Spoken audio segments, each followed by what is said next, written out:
Slovenská národná strana bude aj dnes reagovať na aktuálne politické dianie. Dnes to bude s prvým podpredsedom Slovenskej národnej strany, pánom Andrejom Dankom. Dobrý deň. Dobrý deň. Budeme sa venovať problematike ministerstva vnútra a odpočúvacím systémom. Ministerstvo vnútra aktuálne v týchto dňoch podpísalo zmluvu, ktorá umožní, že políciu už nikto pri odpočúvaní nebude kontrolovať. Čiže bude oddelená aj od systému SIS. V čom vidíte, pán Danko, najväčšie nebezpečenstvo? My ako Slovenská národná strana dlhodobo upozorňujeme na problém centralizácie moci a ambíciu pána Lipšica centralizovať najmä odposluchové zariadenia. Hovorili sme, že KDH je špecialistom na odposluchy, kedy sa im hodí, sa odposluch objaví, kedy sa hodí, odposluch sa stratí. A to, čo si dovolil pán minister Lipšic, že za chrbtom kohokoľvek na území Slovenska podpísal zmluvu, na základe ktorej bude odpočúvacie zariadenie možné lokalizovať i Skype systémy, MMSky, dotykové telefóny, BlackBerry a podobné zariadenia, bez toho, aby toto oddebatoval s kýmkoľvek, nie je hodné žiadneho demokrata, až vôbec nie politika, za ktorého sa pán Lipšic vydáva. Myslím, že je to šokujúce a je to absolútny chaos a snaha o centralizáciu moci. My sme upozorňovali na to, že pán Spišiak a Lipšic majú ambície získavať informácie a stať sa neobmedzenými pánmi informácie, možno posilniť politickú moc KDH, možno i osobnú ambíciu pána Lipšica stať sa predsedom KDH, ale je to šokujúce, pokiaľ si toto ako politik dovolil. Myslím, že pokiaľ je pravdu, že si dovolil podpísať takýto kontrakt bez toho, aby takáto debata prešla parlamentnou pôdou a nie len koaličnou radou, ktorá nie je žiadnym orgánom, parlamentnými výbormi a všetkými ľuďmi a zainteresovanými sekciami, počnás informačnými službami, obrannými spravodajstvami, tak je zrelý pán Lipšic na odvolanie. Takýto zásah do súkromia si nedovolil nikto 20 rokov po revolúcii a pán Lipšic, pokiaľ nevysvetlí a pokiaľ sa potvrdí skutočnosť, ktorá je zrejmá, to znamená, že podpísal tento kontrakt, že sa stane neobmedzeným zdrojom informácií, pán Lipšic je zrelý na odvolanie. V čom je konkrétne najväčšie nebezpečenstvo pre občana v rámci tohto kroku? No, musíme na ten jeho krok pozerať v kontexte a systematicky v tom duchu, že už sa pripravuje novela trestného poriadku, na ktorú sme upozorňovali, z ktorej pramení to, že pán Lipšic si bude môcť nastrihať informáciu a bude si môcť použiť v rámci agendy akýkoľvek rozhovor, dokonca i do trestného konania.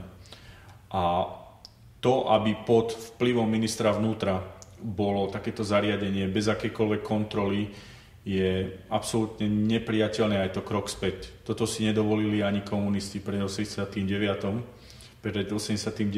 A myslím si, že je to vážna politická chyba pána Lipšica a svedčí len o tom, že ide mu len o zdroj informácií, aby sa do budúcna naozaj stal človek, ktorý bude jeden z najinformovanejších, pretože bude mať informácie jednak o svojich politických partneroch, jednak o svojich kolegoch i zo svojej politickej strany, možno i z biznisov a vytvorí jeden nebezpečný precedens, ktorého sa každý normálny človek musí obávať.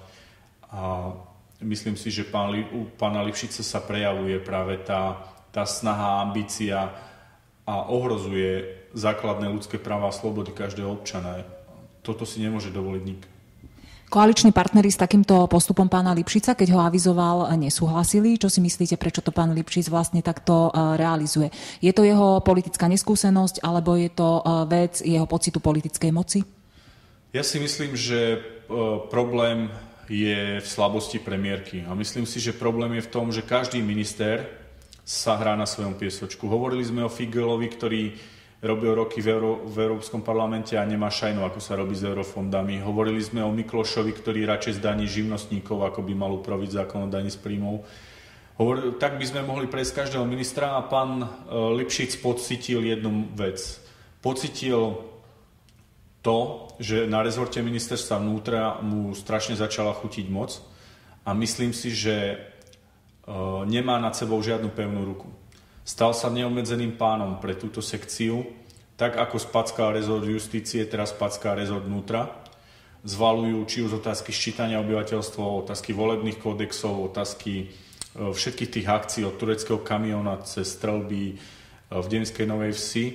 A jediným jeho záujmom je mať informácie akýmkoľvek spôsobom získané na to, aby si upevnil politickú moc, stal sa predsedom KDH, následne zneužíval akýkoľvek informácie možno i v iných stykoch, ale jemu nejde o rezort riadenia. Práve to, že mu chýba pevná ruka premiérky a uvedomil si, že táto vláda nebude dlho v takejto zostave, tieto jeho kroky urýchľuje. To znamená, že je to len výsledok benevolencie, obchodovania koalície, bez toho, aby akýkoľvek minister bol akokoľvek politicky zodpovedný, si je vedomý toho, že si môže v rámci rezortu robiť, čo chce.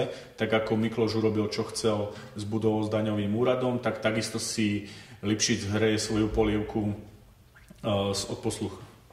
Hovoríte o viacerých ministroch, hovoríte o tom, že pracujú živelne, že sa rozhodujú živelne, táto vláda je vlastne neriadená. Čo si myslíte, dokedy takýto stav môže vydržať? No aj z hľadiska témy, na ktorú SNS upozorňuje, je ďalším ministrom, ktorý si robí, čo chce, pán Dzurinda. Ako po včerajšom vyhlásení v parlamente, že nám nič nehrozí, a že nám nič nehrozí od Maďarska a po všetkých týchto, poviem, takých samoreakciách každého ministra, je vážne, že táto krajina sa rúti do jednej obrovskej záhuby spôsobom takým, že je vždy deklarované, že je všetko v poriadku, že všetko sa rieši, radšej sa občan vystraší, povie sa mu o odvodoch, o splatení zdravotného, nemocenského pri prenajmu nehnuteľnosti a potom sa to zmierni, ale nezáleží to na opozícii, dokej tá vláda vydrží, ale verím, že občania veľmi citlivo vnímajú to, ako je táto krajina riadená, len na základe biznis, kšeftov a obchodovania, čo bolo vidno i pri príjmaní zákonu včera v Národnej rade, kedy sa pán Bugár jasne vyjadril, že veď uvidíte, čo sa stane, keď ten zákon nebude prijatý. Tak z takýchto vyhlásení mám zimomriavky a hlavne sa bojím toho, že peniaze, moc a takéto kamarátstva falošné ohrozujú jedinú vec, a to je územná celistvosť a zvrchovanosť Slovenska. A pokiaľ to upozorňujeme my, tak sme vždy dávaní do pozície akýchsi strašiteľov, ale myslím, že situácia je vážna i v ekonomike, v záujmoch Slovenska a verím, že táto vláda veľmi rýchlo padne, tak, aby mohla byť zostavená nová vláda, ktorá bude fakt výsledkom konsenzu, spoločenského konsenzu, ale nie biznis kšeftov a neschopnosti. Je obrovskou tragédiou, že na čele krajiny je pani Radičová, ktorú si pán Dzurinda absolútne vychutnáva. Oni svoj konflikt z SDKU preniesli na politickú scénu za to, aby pán Dzurinda jasne ukázal, že pani Radičová je neschopná a riskuje zriadením celej krajiny.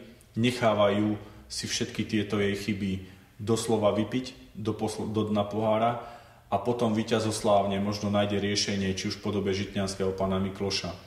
Myslím si, že hru, ktorú si malo SDKU vysporiadať v rámci svojej kuchyni, preniesli a ohrozujú záujmy Slovenska. Ďakujem za vaše stanoviská. Pekný deň vám prajem. Dovidenia. Ďakujem.